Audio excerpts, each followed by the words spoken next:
It's the hour, the time for CBA News Bulletin. My name is Felix, Aloice, Rajwai. And to one of our top stories is Somaliland losing ground in Sanag region as top military officers and soldiers defect to Puntland state of Somalia. Plus, the United Nations calls for an investigation into the alleged rape of a 9-year-old girl in central Somalia. And the Somaliland governor of Awdal region returns to Boroma 2 days after an allegation he fled in fear for his life. United Nations chief appoints new envoy for Somalia.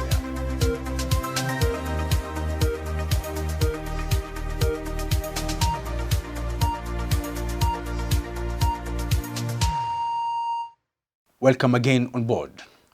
And to a top story, tensions are high in the eastern Sanag region, which raises alarms of renewed clashes between Somaliland and Puntland. This latest wave of concern started with the wave of resignation and defections of Somaliland appointed officials in Badan district. Our very own reporter Abdullahi Palascho kicks the bulletin with the story. The eastern part of Sanag region has been ground to military build-up between Somaliland and Puntland for the last few months. Now an imminent renewed clash is a real threat more than ever. A wave of high-level visits from Puntland officials to Badan town has triggered these latest hostilities. The Minister of Education, the Speaker of the House and the Minister of Security are among the high-ranking officials of Puntland who had visited the town recently. On 21st May, 3 people were killed in Badan in a shootout between Somaliland forces and the escort of Puntland's Minister of Education who was visiting the town. The shootout has triggered a series of resignations and defections from Somaliland's side to Puntland. First, it was Somaliland's military commanders in the area who hails from the region resigning from their posts. Two of the highest-ranking officers, Hussein Dere and Haile Hachi, resigned on Tuesday 28 May.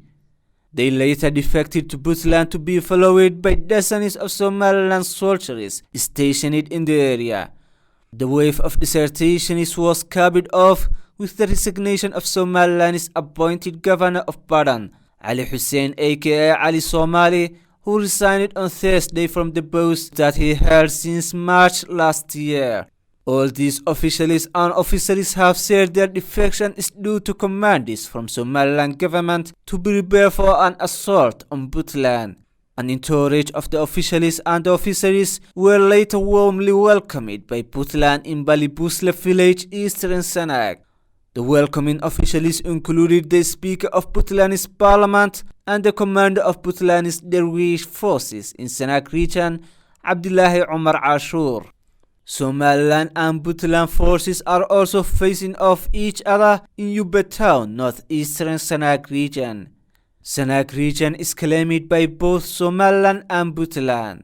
Somaliland bases its claim on the colonial border of Somaliland, while Puntland asserts its claim on clan affiliation basis.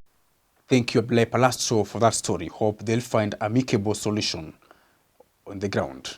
And now to other news. Abdurrahman Ahmed Ali, the governor of Awdal, has returned to the administrative capital of the region, Boroma, with much fanfare and ceremony. A long line of officials and members of the public were in the reception of the governor at the entrance of the city. He energetically shook hands with all of them individually. Abdurrahman Ahmed then addressed the elephant in the room.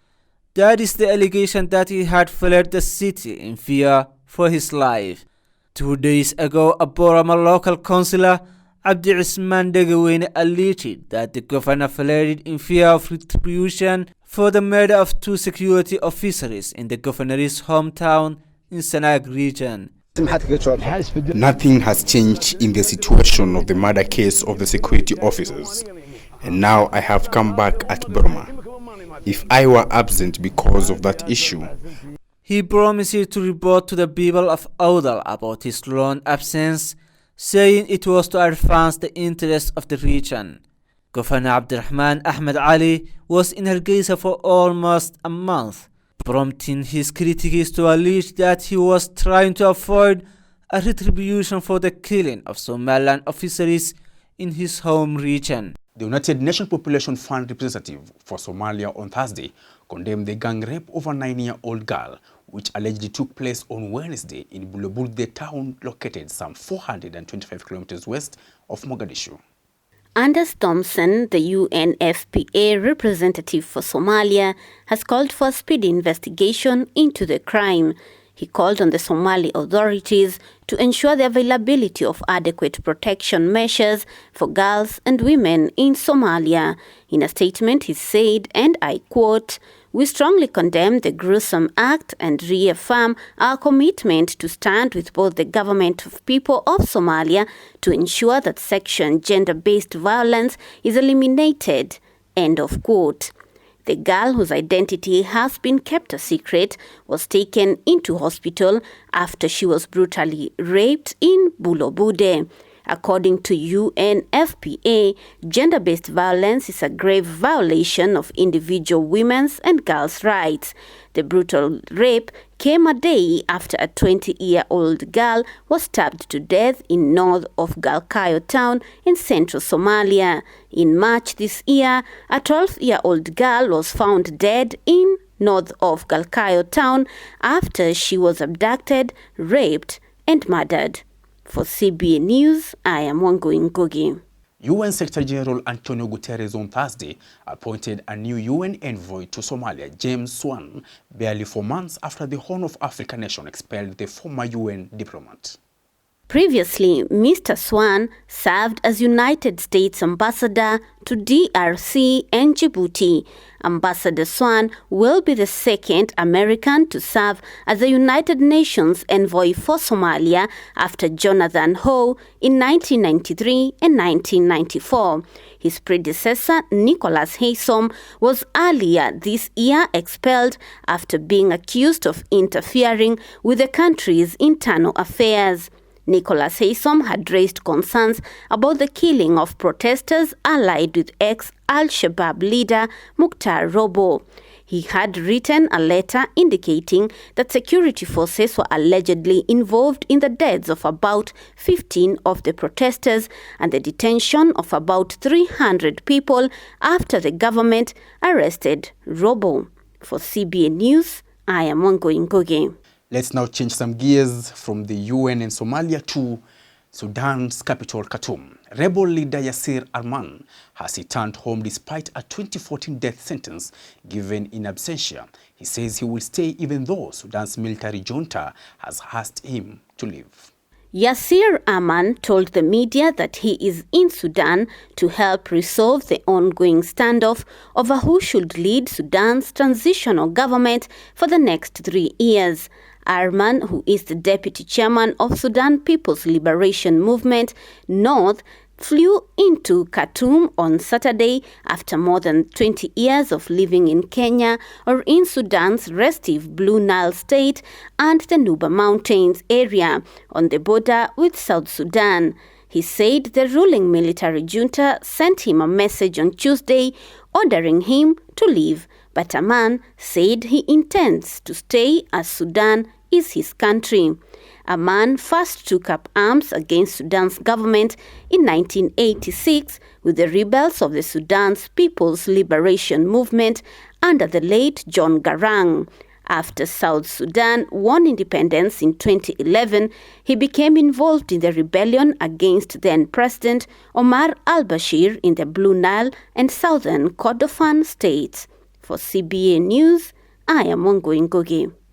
Leaders from pastoralist communities in Kenya have retreated from opposing the withdrawal of National Police Service currently undergoing through vetting.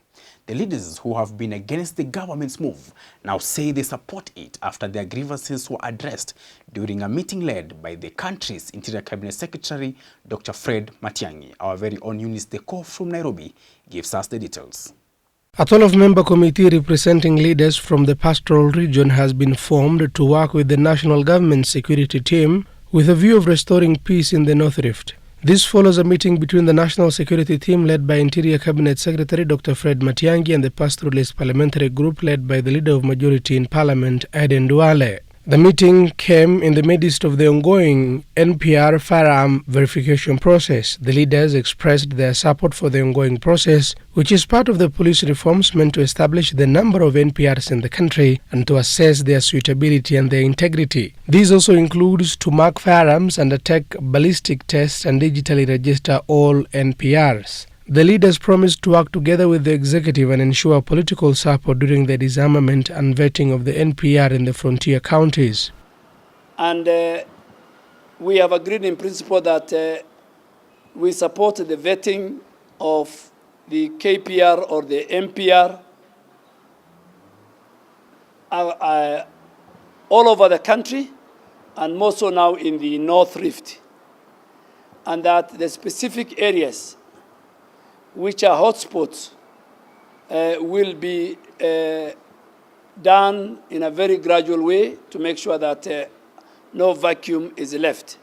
On behalf of the national government, the Interior Cabinet Secretary Dr. Fred Matiang'i was assertive that the government will not allow the arming of citizens against each other. And I want to thank each one of them for the focus they have shown and the commitment they have shown to our new effort to ensure that there is security in the North Rift and other parts of the country. Officers from the Anti-Stock Theft Unit have set up camp in Kamilei, Muiteta and Wagwachi along the border of Baringo and Laikipia counties. The General Service Unit has been deployed at Kabiogo between West Pokot and Marakwet counties, Tiati in Baringo South, and Kapedo and Lekori along Pokot and Turkana counties. Eunice Deco, CBA News, Nairobi. With the news from Eunice Deco, let's now see what's happening in the arena of sports. Arsenal are reportedly open to selling Mesut Ozil this summer if a suitable buyer can be found. The 30-year-old is under contract until 2021, and the Evening Standard say he is happy to stay at the club. However, it is also reported that with the limited funds available, Arsenal will be willing to part ways with their highest earner. West Ham have signed Spanish goalkeeper Roberto on a 2-year deal. The experienced 33-year-old will join on July 1st after his contract with La Liga club Espanyol expires. Former England goalkeeper Rob Green has announced his retirement from football. The 39-year-old spent the 2018-2019 season with Chelsea but didn't make a single first-team appearance. Still, he signed off with silverware as Chelsea won the Europa League this week. Dundee have confirmed the appointment of James McPake as their new manager, with Jimmy Nicol arriving as his assistant. Former club captain McPake took over on caretaker basis for the final game of the season following Jim McLeod's sacking. He has now been charged with leading the Dens backside back to the Scottish Premiership following their relegation after being given the job on a rolling contract.